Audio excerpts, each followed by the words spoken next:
In the 13th chapter of the Gospel according to St. Luke, we have the account of Jesus healing a woman on the Sabbath and the condemnation that he receives from the authorities there for, in their perception, breaking the law. And yet Jesus demonstrates to them. He says, who amongst you wouldn't untie his ox or his mule on the Sabbath, or feed them or take care of them if they fell in a ditch and so on? Who wouldn't show concern and care even for an animal? And Jesus says, how then can it be breaking God's law to release this woman from such infirmities that she suffered from for so many years? Because those who condemn Jesus for healing on the Sabbath in effect have misunderstood the nature of the law, the purpose of the law. Yes, the law is there as an opportunity to be obedient to God, but the spirit of the law ultimately is love. This is why Jesus Christ is the fulfillment of the law, the embodiment of love himself. And so, in failing to love and to understand love, they have failed to understand what it is Jesus is doing there on the Sabbath, and how it really truly conforms to the law itself. Because Jesus, as he said, did not come to do away with the law, but to fulfill it. And Christ is the fulfillment of the law, because the spirit of the law is love. And today there are many people who continue to ask themselves, to what extent then should we as Christians be trying to keep the rules, the law of Moses? Should we avoid eating pork? Should we have our children, our male children, circumcised? And so on and so on. And of course the answer is no.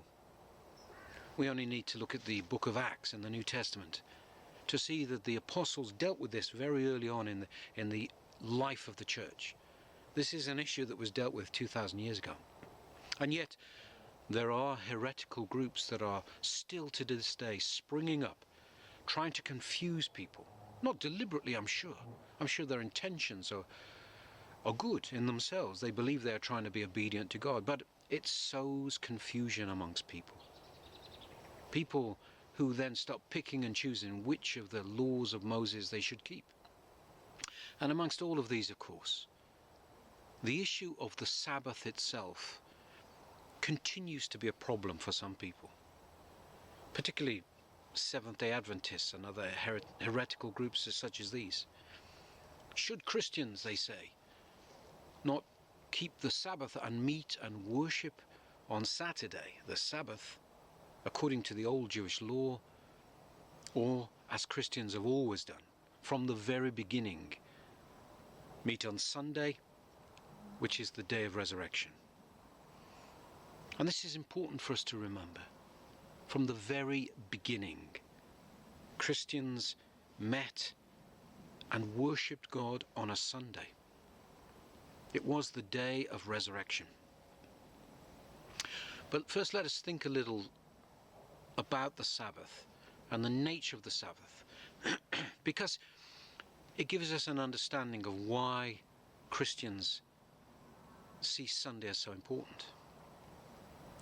In the beginning, in the book of Genesis, for example, God blessed the Sabbath day. Because, of course, it was the day on which God rested. It was the seventh day. For 6 days God labored. He created the world. And he blessed it, the seventh day of rest, when he took rest from his labors and he saw all that he had done was good.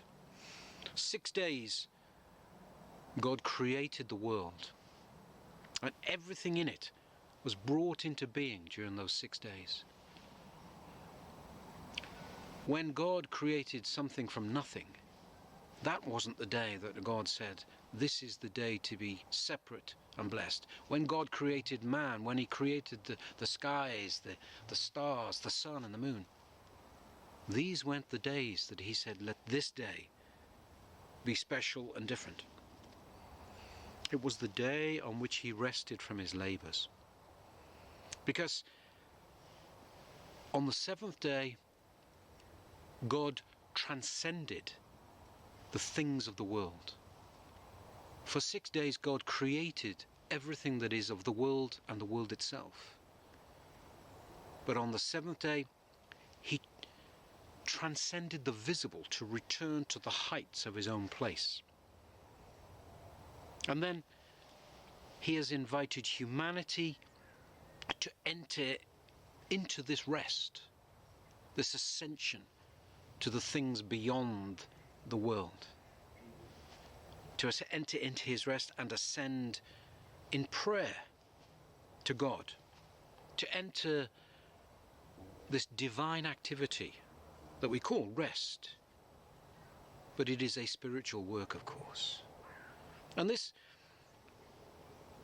is really to turn our whole being away from the world.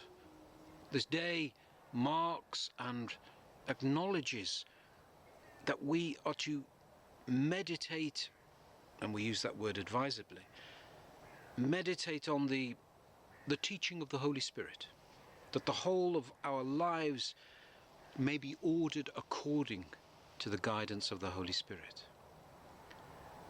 But the 8th day, the new day, the new day of eternity, the new day, the 8th day fulfills the 7th, fulfills it. Even as Christ fulfilled the law, the 7th day of the Sabbath is fulfilled by the new day of Sunday. It is completed. The 7th day, yes, is blessed, and it is the Sabbath. But the new day is the day of resurrection. There, in the Old Testament, like the year of Jubilee, which was not counted by Moses as being amongst the others numerically. It wasn't just an additional year. But the year of Jubilee, the 8th year in this sense, in which all is forgiven amongst men, is a sign of the 8th day to come. In Leviticus, Moses calls the 8th day the final solemn assembly. We find that in Leviticus. The completion, the fulfillment of all other feasts, the Feast of Trumpets. Just as the law leads to Christ, the 7th day leads to the 8th day, the day on which Christ was resurrected. Sunday is not just the 8th day numerically, as the year of Jubilee and so on was not, but it is spiritually the first of all days. It becomes the first of all days, the new day.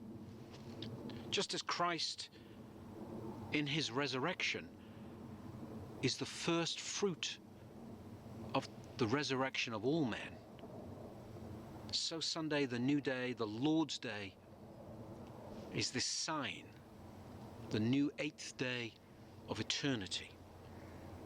And so this new day, Sunday, the Lord's Day, was exalted by all Christians above all others from the very beginning.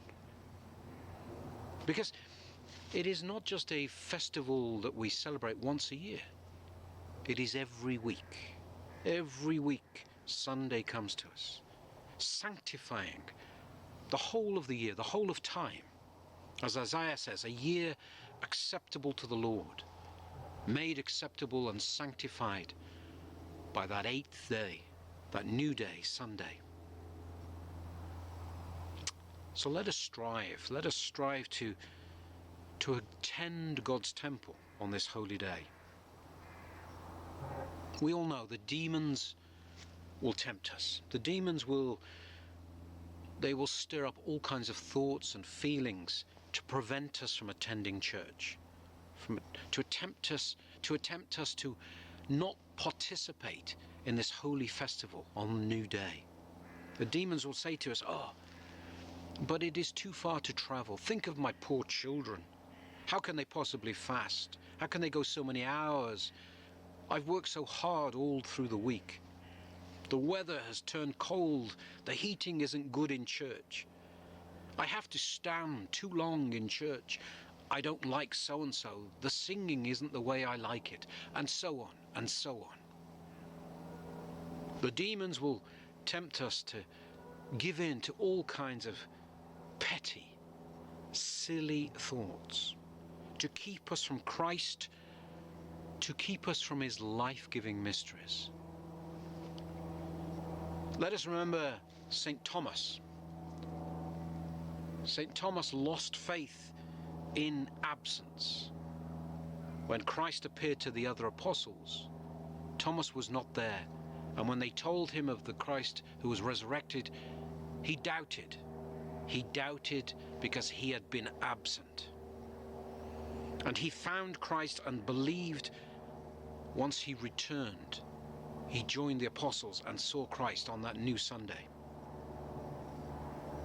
We are called to neither follow the world nor the promptings and temptations of the demons. We are to follow the saints, to Christ, and let us follow them to church.